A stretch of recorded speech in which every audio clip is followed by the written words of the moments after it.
Assalamualaikum warahmatullahi wabarakatuh.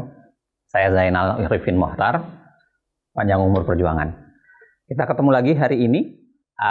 Kita mau membahas satu tema yang menurut saya tidak kalah menariknya, yang belakangan dinaikkan seiring dengan naiknya survei dari Kompas. Ya. Kompas melihat bahwa KPK sudah tidak lagi seperti dulu. KPK mengalami penurunan luar biasa, khususnya ya publik menilai tinggi sekali kekecewaan di KPK yang mencapai sekitar 48,3% kekecewaan itu. Sedangkan yang puas itu cukup jauh di bawahnya. Nah, mungkin orang bisa berpikir banyak ya, apa sebenarnya yang terjadi di KPK? Saya ingin semacam flashback atau kisah balik lah di KPK ini. Begini, kalau kita ingat penyakit KPK ini dimulai sebenarnya dari perubahan undang-undang KPK. Jadi tiba-tiba di tahun 2019 terjadi proses aneh bin ajaib. Undang-undang KPK diubah dengan semacam tergesa-gesa dan sulap, dan akhirnya undang-undang KPK menjadi berantakan. Ya, kita tahu. Di situ seingat saya, bukan cuma saya menuliskan di beberapa media soal KPK yang kemudian akan makin nyungsep atau makin rusak semenjak diubah undang-undang KPK. Begitu juga dengan beberapa Indonesianis, misalnya Profesor William Liddell yang menuliskan hal yang sama. Kira-kira dari dulu ketika undang-undang KPK diubah, kita udah mengatakan bahwa KPK akan kehilangan tajinya, plus pada saat yang sama subsistem penting dalam pemberantasan korupsi yaitu dukungan pemerintah, itu kita akan kehilangan itu. Dan itu membuat KPK akan makin buruk ya, melangkah berderap ke arah yang makin keliru. Nah, tapi faktor kedua yang tidak bisa kita lupakan adalah ketika berlakunya undang-undang baru, lalu dibuatlah proses seleksi ya, menggunakan pansel dan menghasilkan komisioner yang tidak memiliki komitmen yang jelas. Di situ ada Pak Firly, ada berbagai nama yang kemudian kita sudah kenal sekarang menjadi pimpinan KPK. Tapi nama-nama ini adalah nama-nama yang terpilih dari sebuah proses yang kita bisa katakan tidak terlalu menarik, ya, bahkan cenderung politis. Tapi pada saat yang sama, komisioner ini tidak memiliki rekam jejak yang jelas, pemihakan yang kuat, bahkan kemudian sangat dipertanyakan integritasnya. Nah, dua faktor ini sebenarnya saling berpengaruh. Karena kita sering bilang begini, kalau untuk mengganggu undang-undang KPK, itu biasanya bisa dilindungi proses pembusukan KPK kalau kemudian komisionernya orang baik. Ya, kan ada 3 tuh subsistem yang menarik sebenarnya kalau kita lihat kinerja KPK. Pertama adalah faktor peraturan perundang-undangan yang menguatkan pemberantasan korupsi. Yang kedua adalah faktor komisioner atau pimpinannya, sejauh mana mereka mengagregasi yang namanya pemberantasan korupsi. Dan yang ketiga tentu saja adalah faktor kepegawaian di internal KPK, subsistem pendukungnya. Di luar itu tentu saja adalah faktor-faktor lain, misalnya seperti dukungan negara, dukungan pemerintah, pembiayaan, dan lain-lainnya. Tapi kalau kita lihat, KPK mengalami kekurangan di 2 level yang sangat menentukan. Undang-undangnya sudah mengalami pelemahan, kapan-kapan nanti kita bahas ya. Saya akan menjelaskan detail soal apa saja yang rusak dalam undang-undang KPK. Tetapi yang kedua adalah, yang paling jelas adalah komisionernya juga punya masalah yang jelas. Sekedar ingatkan ya, Pak Firly sendiri punya problem di wilayah sewa helikopter. Perdebatannya itu panjang, tapi paling tidak menunjukkan bahwa ada yang aneh dari proses itu. Belum lagi Ibu Lili Pintauli, yang menurut keputusan Dewan Pengawas, dia melakukan pelanggaran. Dan pelanggaran itu sebenarnya pelanggaran pidana yang sangat fatal. Bagaimana mungkin kemudian dia tetap berada di KPK, memimpin KPK, menebarkan virus pemberantasan korupsi,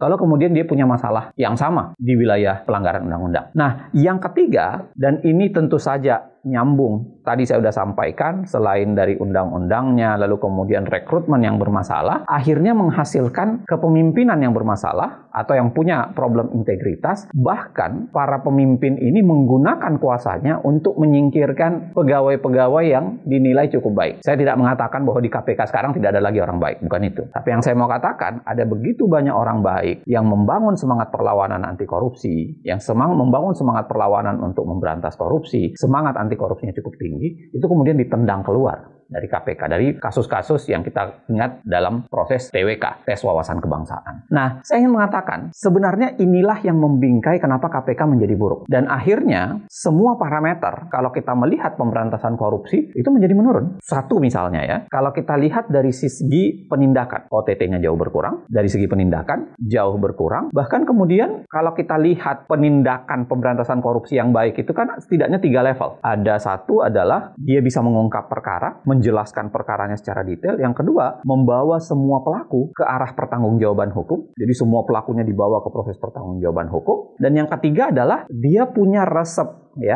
yang cespleng gitu, yang kemudian bisa dipakai dan menghilangkan kemungkinan terjadinya korupsi di kemudian hari. Di 3 level ini, kalau kita mau mengatakan levelnya itu penting dalam pemberantasan korupsi, KPK sekarang bahkan tidak tamat di level pertama. Mengungkap perkaranya saja, ini cenderung tertatih gitu. Contoh aja beberapa perkara, misalnya suap komisioner KPU. Sampai sekarang, siapa pelakunya tidak jelas. Uangnya dari mana? Nggak jelas. Seakan-akan ada yang disembunyikan. Atau misalnya kita pindah ke kasus korupsi yang ada di Kementerian Kelautan dan Perikanan. Begitu juga kasus korupsi yang ada di Kementerian Sosial. Banyak sekali peta yang tidak terungkap dan tidak jelas. Perkaranya itu tidak detail bisa kita ketahui. Siapa saja yang terlibat tidak bisa kita jelaskan dengan baik. Karena banyak pihak-pihak yang terlibat itu kemudian kayak menguap begitu saja. Yang kedua, kalau kita bilang soal pencegahan, alasan ini yang menurut saya menarik, ya, karena KPK sekarang seakan-akan mengatakan kami fokusnya di pencegahan, bukan di penindakan. Tunggu dulu, ini menurut saya adalah suatu hal yang harus diperiksa logikanya, harus diperiksa baik-baik. Kenapa? Karena kalau saya lihat di pencegahan pun tidak memiliki basis konsep yang jelas. Saya dapat kesan begini, komisioner KPK seakan-akan mengatakan dia melakukan pencegahan hal-hal yang baru. Padahal tidak ada yang baru. Cenderung mengulang saja apa yang sudah dilakukan dari yang dulu. Dan cenderung menyambung saja apa yang dilakukan dari yang dulu. Misalnya survei integritas KPK yang dilakukan oleh KPK, itu sudah sejak lama dilakukan. Survei integritas. Yang itu seakan-akan sekarang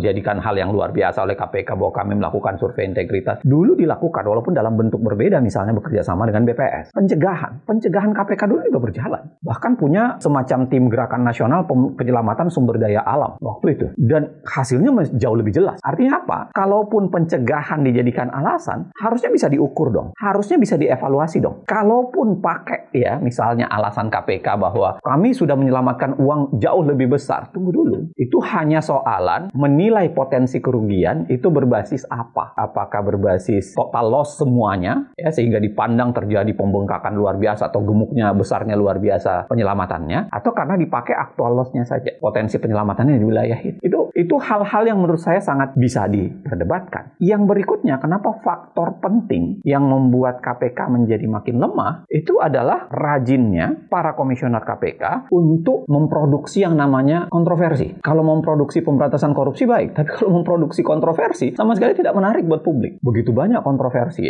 mulai dari awal KPK dipimpin oleh Firly Bahuri sampai sekarang, itu banyak sekali problem yang berkaitan dengan kontroversi ini. Dan itu membuat sumbangan besar kepada publik. Kalau pertanyaannya kira-kira siapa yang paling disalahkan dari proses ini, saya tentu akan mengatakan pemerintah dan DPR. Jadi orang yang paling pertama. Karena merekalah yang bertanggung jawab di 2 wilayah awal kerusakan, yang saya bilang tadi di wilayah proses rekrutmen seleksi komisioner, plus perubahan undang-undang KPK yang kita ketahui sangat ajaib itu.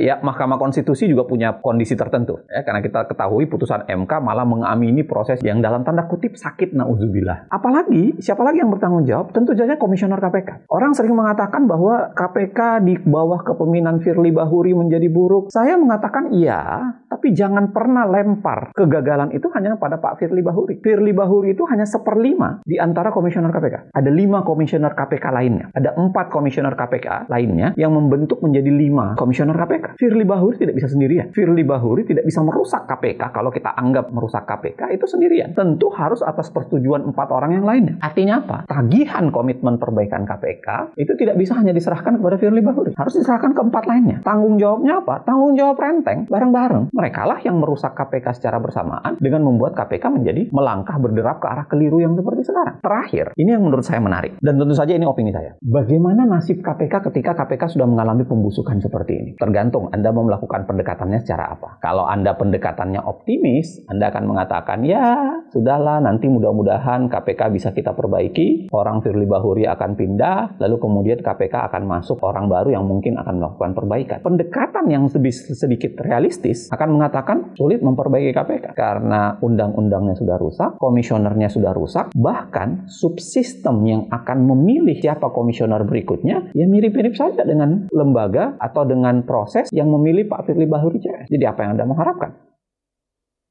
sekedar mengingatkan ya, KPK dibuat karena dianggap atau diharapkan menjadi trigger mechanism, memperbaiki kejaksaan dan kepolisian yang punya perilaku yang tidak terlalu baik. Sekarang, menurut saya, KPK menurun. Dan KPK sudah menjadi, dalam tanda kutip ya, menjadi seperti kejaksaan dan kepolisian. Pertanyaan saya adalah, kalau ada 3 lembaga yang mirip-mirip saja dalam pemberantasan korupsi, buat apa kita punya 3? Kenapa kita tidak berpikir untuk membubarkan KPK? Membangun baru KPK, ya, dengan paradigma baru, komitmen baru, mungkin dengan rezim baru yang lebih punya semangat pemberantasan korupsi.